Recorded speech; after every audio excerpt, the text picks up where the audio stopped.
Hello दोस्तों, आज हम लोग जानेंगे भारत सरकार की बेटियों के लिए योजना सुकन्या समृद्धि योजना के बारे में, यानी SSY के बारे में। आपने पहले सुना होगा सुकन्या समृद्धि योजना के बारे में, और अगर नहीं सुना है तो आज आप अपनी बेटियों के लिए, अपने परिवार घर में बेटी है उसके पिता को जागरूक करने के लिए ये हमारा वीडियो है, जिसमें हम आपको बताएंगे कि किस प्रकार से आपको सुकन्या समृद्धि योजना में खाता खुलाना है, किस प्रकार से आपको पैसा जमा करना है, और मैच्योरिटी कितने साल बाद होती है, कितने समय में पैसा बीच में निकाल सकते हैं, आदि आदि बातें हम आज इस अपनी वीडियो में हम आपसे चर्चा करेंगे। तो सबसे पहले जानिए कि इस सुकन्या समृद्धि योजना में किसका खाता खुलता है। क्या बेटी का खाता खुलता है, पिता का खाता खुलता है, माता का खाता खुलता है, या किस प्रकार से हमें कहां जाके सुकन्या समृद्धि योजना में खाता खुलाना है, किसका खाता खुलाना है, क्या डॉक्यूमेंट्स चाहिए, बेटी के डॉक्यूमेंट्स चाहिए, पिता के डॉक्यूमेंट्स, माता के क्या डॉक्यूमेंट्स चाहिए, और किस प्रकार से उसमें पैसा जमा करना है और कितना ब्याज मिलता है। तो सबसे पहले हम बता दें कि अब तक जितनी भी योजनाएं चल रही हैं, चाहे कोई भी आप FD करा लें, कुछ भी करा लें, सुकन्या समृद्धि योजना से ज्यादा आपको रेट ऑफ इंटरेस्ट यानी ब्याज किसी भी आपको FD में नहीं मिलेगा। सुकन्या समृद्धि योजना में 8.2% का ब्याज मिलता है, और जो पैसा आप थोड़ा थोड़ा जोड़ के बेटियों के लिए इकट्ठा करेंगे वो एक लंबे समय के बाद, एक समय के बाद में वो पैसा आपकी बेटी की शादी के लिए, बेटी की पढ़ाई के लिए आपका साथ देंगे। तो चलिए सबसे पहले ये जानते हैं कि सुकन्या समृद्धि योजना में खाता धारक कौन होगा। खाता धारक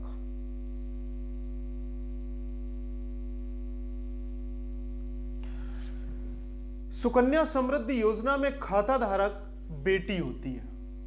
खाता धारक कौन होता है? बेटी होती है। जब आपके घर में बेटी का जन्म होता है तो आप सुकन्या समृद्धि योजना का खाता खुला सकते हैं। यह बेटियों के लिए योजना है, आप बेटी के लिए ही बेटी के नाम से खाता खुला सकते हैं। और कब तक खुला सकते हैं? बेटी की उम्र 1 वर्ष से लेके 10 वर्ष तक होनी चाहिए। 1 वर्ष से लेके 10 वर्ष तक बेटी की उम्र में आप खाता खुला सकते हैं। यानी बेटी 1 साल, 2 साल, 3 साल, 4 साल, 10 साल तक बेटी की उम्र है तो आप सुकन्या समृद्धि योजना का खाता खुला सकते हैं। अब आप खाता खुलाने के लिए जाएंगे तो बेटी के क्या होना चाहिए? जन्म प्रमाण पत्र होना चाहिए। जन्म प्रमाण पत्र होना चाहिए। आप जब बेटी का खाता खुलाने के लिए जाएंगे तो बेटी का खाता खुलाने के लिए जन्म प्रमाण पत्र की आवश्यकता होती है।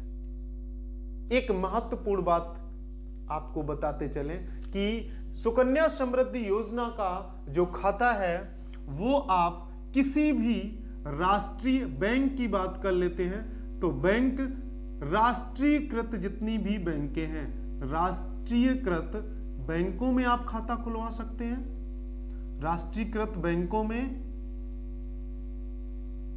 आप चाहें तो पोस्ट ऑफिस में भी खाता खुलवा सकते हैं। दोनों में, चाहे आप राष्ट्रीयकृत बैंकों में और चाहे पोस्ट ऑफिस में खाता खुलवाते हैं तो आपको समान रेट ऑफ इंटरेस्ट यानी 8.2 जो वर्तमान में चल रहा है वो आपको दे होगा। आप चाहे स्टेट बैंक, PNB या अन्य बैंकें हैं, बड़ौदा बैंक और भी विभिन्न प्रकार की जो भी राष्ट्रीयकृत बैंकें हैं, उनमें अगर आप खाता खुलवाएं या फिर आप पोस्ट ऑफिस में खाता खुलवाएं, उसकी जो शर्तें हैं, खाता धारक बेटी होगी जिसकी उम्र 1 वर्ष से 10 वर्ष होनी चाहिए और उस बेटी का जन्म प्रमाण पत्र होना चाहिए। अब बेटी के साथ साथ उस खाता धारक यानी बेटी खाता धारक होगी लेकिन बेटी की उम्र 1 से 10 वर्ष होगी तो उसके लिए माता पिता का उसके साथ क्या होगा? आधार कार्ड, यानी कि वो एक अभिभावक के रूप में दर्ज होंगे। यानी कि अभिभावक के रूप में कौन कौन होते हैं? माता पिता या कोई वैध, जो वैध अभिभावक है, वो इस खाता धारक में ज्वाइंट किया जाएगा। यानी कि कोई बेटी है, उसकी उम्र 1 से 10 वर्ष है, उसका जन्म प्रमाण पत्र है। अब पिता जाते हैं बेटी का खाता खुलवाने, तो पिता के पास क्या क्या होना चाहिए? या तो जिस बैंक में खाता खुलवाने के लिए जा रहे हैं उस बैंक में उनका खाता होना चाहिए, खाता धारक होने चाहिए उस बैंक में, या पोस्ट ऑफिस में तो पोस्ट ऑफिस में खाता धारक होने चाहिए। अगर वो खाता धारक नहीं होते हैं तो उनके पास वोटर कार्ड, आधार कार्ड, डीएल और इलेक्ट्रिसिटी बिल, ठीक है, ये उनके पास आवश्यक दस्तावेज होने चाहिए। या तो पिता खाता धारक होना चाहिए उस बैंक का, तो वो लेके फॉर्म जाएगा और उसी से उनके वेरीफाई कर लिया जाएगा पिता को, और बेटी का खाता खोल दिया जाएगा। नहीं तो अगर पिता का खाता नहीं है तो वो वोटर कार्ड, अपना आधार कार्ड, डीएल फोटो और या फिर इलेक्ट्रिसिटी बिल, कोई भी एक चीज लेके अगर वो जाएगा तो उसका खाता क्या होगा? बेटी का खाता बैंक में खोल दिया जाएगा। इतना आपको समझ में आया कि खाता धारक बेटी होगी, जन्म प्रमाण पत्र, माता पिता के पास ये सारी चीजें होनी चाहिए। इसके बाद में देखिएगा आगे,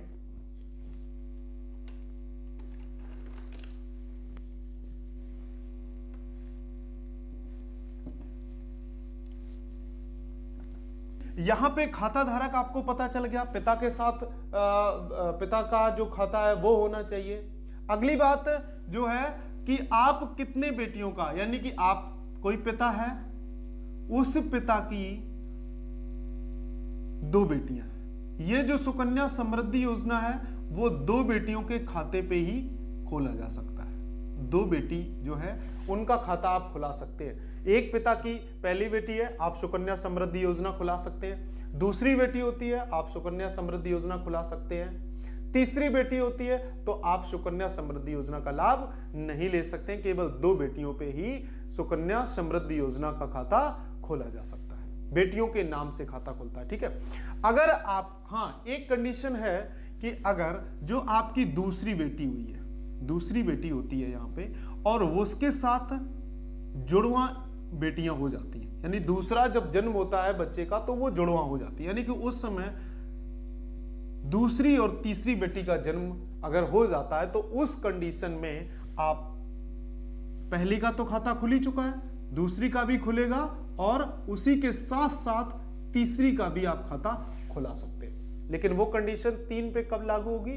जब दूसरी और तीसरी बेटी जुड़वा जन्म लेंगी तो ही आप दूसरी और तीसरी बेटी का खाता खुलवा सकते हैं। अगर बच्चे अलग अलग जन्म लेते हैं, पहली बेटी, इसके बाद दूसरी बेटी, फिर तीसरी होती है, तो आप सिर्फ 2 बेटियों का ही खाता खुलवा सकते हैं, ठीक है। इतना आपको समझ में आया। अब देखते हैं कि हमें कितना पैसा जमा करना है, कितने साल तक करना है, कैसे जमा करना है, इस चीज को भी समझते हैं।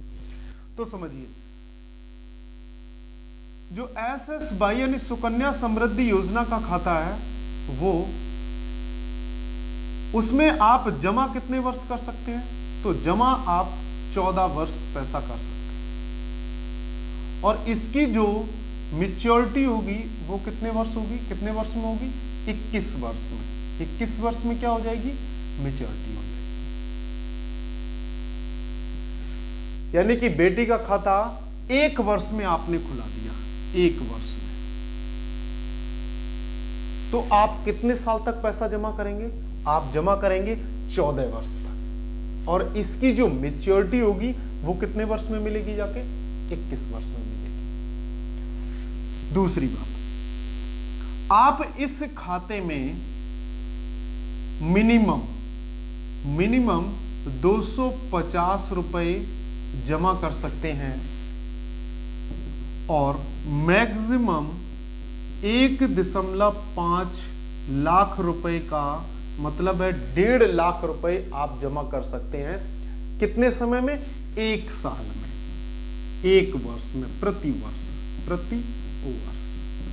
यानी अगर आपके पास पैसा नहीं है तो आपको खाता चालू रखने के लिए, खाता स्टार्ट रखने के लिए मिनिमम 200 रुपए एक साल में जमा करने हैं और मैक्सिमम आप उस खाते में एक साल में 1.5 लाख रुपए जमा कर सकते हैं। इस सुकन्या समृद्धि योजना में कोई भी महीने का, 2 महीने का, तिमाही का, छमाही का, 1 वर्ष का बाउंडेशन नहीं है। आप चाहे तो पैसा जो है वो प्रति माह, महीने जमा कर सकते हैं, तिमाही जमा कर सकते हैं, छमाही जमा कर सकते हैं, वार्षिक जमा कर सकते हैं या 2-2 महीने में जमा कर सकते हैं। आप जैसे चाहें उसमें पैसा जमा कर सकते हैं। इसमें ये कोई बाध्यता नहीं है कि आपने एक निश्चित अमाउंट हर महीने आपको इतनी तारीख को पे करना, ऐसा बाउंडेशन नहीं है। आप चाहे तो महीने की पहली तारीख को डाल सकते हैं, आप महीने की लास्ट में डाल सकते हैं। और अगर आपके पास उस महीने पैसा नहीं होता है तो आप अगले महीने वो पैसा जमा कर सकते हैं, और अगर नहीं है तो उस महीने को छोड़ के अगले महीने के आप जमा कर सकते हैं। लेकिन आपको साल भर में मिनिमम 250 रुपए और मैक्सिमम 1.5 लाख रुपए से आप ज्यादा या कम नहीं कर सकते हैं। इतना आपको समझ में आ गया होगा। अब आपको कितने वर्ष तक जमा करना है? 14 वर्ष तक, 21 वर्ष तक मैच्योरिटी है। मिनिमम 250 रुपए और मैक्सिमम 1.5 लाख रुपए। महीने, तिमाही, छमाही, वार्षिक, 2 महीने, 3 महीने, 4 महीने, आप कुछ भी पैसा जमा करते रहें, कोई इसमें बाध्यता नहीं है। और ब्याज आपको जो मिलता है वो 8.2% का आपको ब्याज मिलता है। आप चलिए यही समझिएगा कि किन किन स्थितियों में पैसा निकासी किया जा सकता है। देखिए, पहली स्थिति में पैसा आप कब निकाल सकते हैं? बेटी की शिक्षा में, बेटी की शिक्षा में आप पैसा निकाल सकते हैं। दूसरी स्थिति में पैसा आप निकाल सकते हैं बेटी जब 18 वर्ष की होगी। 18 वर्ष की होगी तो आप कुल धनराशि का 50% पैसा निकाल सकते हैं। यानी कि बेटी की शिक्षा में आप पैसा निकाल सकते हैं। बेटी जब 18 वर्ष की हो जाएगी तो आप 50% पैसा निकाल सकते हैं। और अगर आप बेटी की, तीसरी कंडीशन है कि अगर आप बेटी की शादी करना चाहते हैं बीच में ही, यानी कि 21 वर्ष मैच्योरिटी है, आप चाहते हैं कि हम 18 साल में, 19 साल में, 20 साल में, 21 साल में, 22 साल में शादी करना चाहते हैं, तो आप पूरा पैसा निकला के खाते को बंद करा सकते हैं। आप जब भी बेटी की आप क्या करेंगे? शादी करेंगे। बेटी की आप शादी मान लेते हैं 20 वर्ष में करना चाहते हैं, लेकिन वो चलेगा 21 वर्ष, तो आप उसका पूरा पैसा निकाल के खाते को बंद करवा सकते हैं। उसके लिए आपको शादी के प्रूफ देने होंगे बैंक में जाके कि मेरी बेटी की शादी है और मैं अपने सुकन्या समृद्धि योजना के खाते को पैसे की निकासी करने के बाद खाते को बंद करना चाहता हूं। तो उस स्थितियों में भी खाते को बंद किया जा सकता है। देखिएगा, एक चीज और समझिएगा,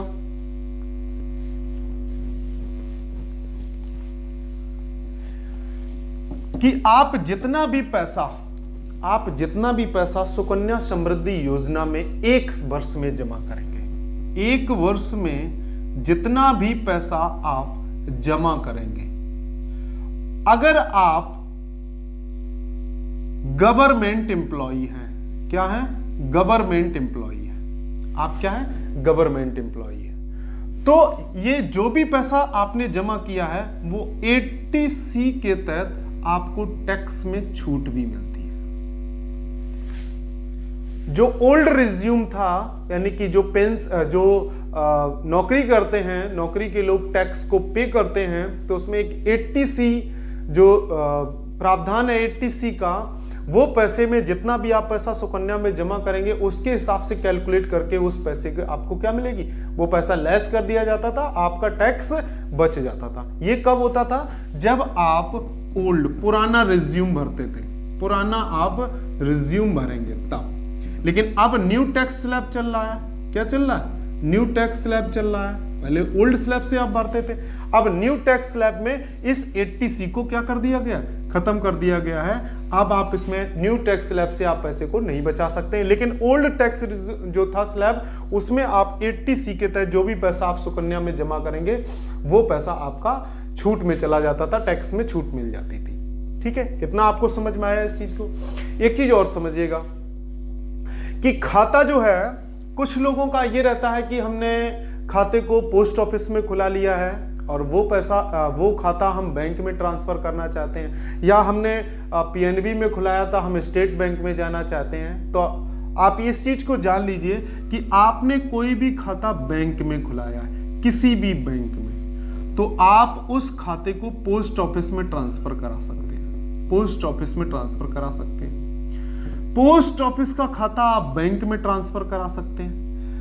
बैंक, किसी भी बैंक का, यानी कि माना कि एसबीआई बैंक का खाता आप पीएनबी में ले जा सकते हैं और पीएनबी का खाता आप केनरा में ले जा सकते हैं, या केनरा या एसबीआई, जो भी राष्ट्रीयकृत बैंकें हैं, हम एसबीआई से ही एग्जांपल से आपको समझाएंगे कि आपका खाता एसबीआई में है सुकन्या का, आप चाहें तो पीएनबी में ले जाएं, पीएनबी का खाता आप चाहें तो एसबीआई में ले जाएं, पीएनबी से आप चाहें तो आप पोस्ट ऑफिस में ले जाएं, पोस्ट ऑफिस से आप पीएनबी में ले आए, चाहे आप एसबीआई में ले जाएं, किसी भी बैंक में आप खाते को ले जा सकते हैं, इसमें कोई भी बाध्यता नहीं है और इससे कोई भी सुकन्या समृद्धि योजना के खाते पे बैड इफेक्ट नहीं पड़ेगा। ठीक है, इतना आपको समझ में आ गया। चलिए एक चीज और इंपॉर्टेंट है, उसको भी जानते हैं और ये जान लेते हैं कि कितना पैसा हम जमा करेंगे और हमें मिलेगा कितना। सबसे मेन चीज यही है कि आखिर में हम अपना थोड़ा थोड़ा पैसा जो जमा करते हैं बेटियों के लिए, वो पैसा आखिर में कितना पैसा मिलेगा। आपने थंबनेल में देखा है कि हमने लिखा है 55 लाख, तो हम कितना पैसा जमा करेंगे हमें 55 लाख मिले, या हम जिस हिसाब से सोच के चलते हैं जितना हम पैसा बचा सकते हैं उसके हिसाब से देखिए। हम 3 लेते हैं, 3 चीजों को आप समझिए। एक लेते हैं 3000 रुपए प्रति माह, एक लेते हैं हम 6000 रुपए प्रति माह, और एक लेते हैं हम 10,000 रुपए प्रति माह के हिसाब से। तो आप समझिएगा, हम देखते हैं कि 3000 रुपए बेटी हुई है, हम 3000 रुपए बेटी के नाम से 3000 रुपए प्रति माह के हिसाब से जमा करेंगे। तो देखिए, आप 3000 रुपए प्रति माह जमा करेंगे, बेटी की उम्र 1 वर्ष है, तो आपको जमा कितने वर्ष करना पड़ेगा? 14 वर्ष जमा करना पड़ेगा। और इसकी मैच्योरिटी कितने वर्ष में होगी? 21 वर्ष में होगी। यानी कि 3000 रुपए महीने जमा करेंगे, 1 वर्ष में खाता खुलाया है, 14 वर्ष जमा करना है, तो 14 वर्ष में हम जमा कितना कर देंगे? जमा कितना करेंगे बताइए, कितना पैसा जमा कर देंगे हम? जमा कर देंगे पैसा 5,40,000 रुपए। कितना जमा करेंगे? 5,40,000 रुपए। इतना पैसा हम जमा कर देंगे कितने दिनों में? 14 वर्ष में। अगर हम 3000 रुपए प्रति माह के हिसाब से जमा करें, या हम इसको देख ले 12,36,000 रुपए वार्षिक के हिसाब से जमा करें, आप जैसे चाहें वैसे जमा कर सकते हैं। आपने जमा कितना किया? 5,40,000 रुपए। इसमें ब्याज आपको कितना मिलेगा? तो ब्याज आपको मिलेगा 12 लाख रुपए। देखिएगा आप, चमत्कार देखिएगा, दूने से भी लगभग दूने से ज्यादा जा रहा है पैसा। 5,40,000 आपका जमा होगा, 12 लाख ब्याज मिलेगा, तो कुल जो पैसा बनेगा वो आपका बनेगा 17,40,000 रुपए। ये आपको 21 वर्ष में, जब आपकी मैच्योरिटी होगी, आप 3000 रुपए प्रति माह के हिसाब से पैसा जमा करेंगे, तो आखिरी में पैसा आपको 17,40,000 रुपए मिल जाएगा। समझिएगा, आप छोटा छोटा पैसा बचा के आप इकट्ठा करते रहेंगे, तो आपको बेटी की शादी के समय 17 लाख जब आपको मिलेंगे, तो आप एक अच्छा लड़की के लिए घर ढूंढ सकते हैं और उसकी जो शादी में खर्च है उसको वहन कर सकते हैं, खर्च कर सकते हैं। अब आते हैं दूसरी बात करते हैं। आप चाहते हैं कि हम 6,000 रुपए प्रति माह के हिसाब से जमा करें, तो जब 6,000 रुपए प्रति माह के हिसाब से जमा करेंगे, तो आपका कुल कितने? 33 लाख रुपए आपको मिलेंगे मैच्योरिटी के समय। सारी कंडीशन वही, 1 वर्ष में खाता खोला, 14 वर्ष आप जमा करेंगे, 21 वर्ष में मैच्योरिटी होगी। और जो पैसा आप जमा करेंगे यहाँ 3,000 और यहाँ पे आपने जमा किया था 5,40,000, तो 5,40,000 का आप दूना कर दीजिए तो 10,80,000 आप जमा करेंगे। कितना जमा करेंगे? 10,80,000 जमा करेंगे और आपको मिलेगा कितना? 33 लाख रुपए। आइए 10,000 रुपए प्रति माह के हिसाब से बात करते हैं। आप 10,000 रुपए प्रति माह, वही कंडीशन, 1 वर्ष बेटी की उम्र, 14 वर्ष जमा किया, 21 वर्ष के उपरांत आपको मिलेंगे पूरा 55 लाख रुपए। बताइए, आप 10,000 रुपए की बचत धीरे धीरे छोटी बचत करते रहे और आखिरी में आपको बेटी की शादी के लिए 55 लाख, 6,000 पे आपको 33 लाख, और अगर आप सिर्फ और सिर्फ 3,000 रुपए ही प्रतिमाह बचाते हैं तो आप 17,40,000 रुपए आप बेटी की शादी के लिए इकट्ठा कर सकते हैं। शादी के साथ साथ अगर आपको पैसा बीच में भी जरूरत होती है बेटी की पढ़ाई के लिए, या आप बीच में ही बेटी की शादी करना चाहते हैं, या फिर अन्य स्थितियों में, अन्य कंडीशन में भी आप पैसा निकाल सकते हैं। हमने कंडीशन बता दी है, बेटी की शादी के लिए, बेटी की शिक्षा के लिए, और आकस्मिक कोई घटना हो जाती है उस स्थिति में आप खाते को बंद करवा के भी पैसे निकाल सकते हैं। भारत सरकार की ये योजना है जिसमें सबसे ज्यादा आपको ब्याज 8.2% दिया जाता है। तो मेरा आपसे यही विनम्र निवेदन है कि अगर आपके घर में बेटी है तो आप देर मत करें और जल्द से जल्द आपको खाता खुलाना है, और उसमें जो भी अमाउंट हो सकता है, आप महीने में 1,000 जमा कर सकते हैं तो आप महीने में 1,000 रुपए जमा करें। 2 हो जाता है 2 जमा करें, 500 होता है तो 500 जमा करें। धीरे धीरे वो पैसा आपकी जेब से जाता रहेगा और इस सुकन्या समृद्धि योजना में इकट्ठा होके एक बड़ा रूप ले लेगा, जो आपको आने वाले समय में बेटी की शिक्षा और बेटी की शादी में बहुत ही आरामदायक साबित होगा। आप अच्छे से बेटी की शादी कर सकते हैं। तो मुझे आशा है और विश्वास भी है कि मैंने आपको सुकन्या समृद्धि योजना के बारे में बहुत अच्छे से समझाया है, बहुत सारी चीज़ों को एकत्रित करने के बाद आपको जानकारी दी है, और मेरे हिसाब से कोई भी चीज़ इसमें ऐसी नहीं छूटी है जो आपको समझ में ना आई हुई हो, या खाते से संबंधित कोई भी चीज़। हाँ, एक चीज़ और सुन लीजिए कि इसमें माता और पिता दोनों की फोटो भी खाते में लगती है। आपको पासबुक दी जाएगी, आप जो भी पैसा उसमें डालेंगे उसको आप प्रिंट करा के देख लीजिए मेरा पैसा चढ़ा है या नहीं चढ़ा है। वर्ष के अंत में यानी 31 मार्च को वो पैसा जो ब्याज के रूप में आता है वो भी उसमें प्रिंट हो जाता है। आप पूरी उसकी कैलकुलेशन को देख सकते हैं। ठीक है, कितना आपने जमा किया, कितना उसे ब्याज मिला, फिर वो टोटल पैसा हो जाता है। साल में आपने जितना जमा किया, फिर उसका 31 मार्च को ब्याज क्रेडिट किया जाता है। उसमें आप प्रिंट कराइएगा पासबुक में, वो आपको वहां पे मिल जाएगा। आप उसको लगातार देख भी सकते हैं कि कितना पैसा हमने जमा कर लिया है। आप इस प्रकार से सुकन्या समृद्धि योजना के खाते को चला सकते हैं। तो मुझे आशा है कि ये वीडियो आपको पसंद आएगा। अगर आपको पसंद आता है तो लाइक भी करिए, सब्सक्राइब भी करिए, और आप जो इस चीज़ को नहीं जान पा रहे हैं या जो इसके बारे में जानकारी नहीं है उनको वीडियो शेयर भी करिए। तो चलिए आज यहीं समाप्त करते हैं। नमस्कार, जय हिंद।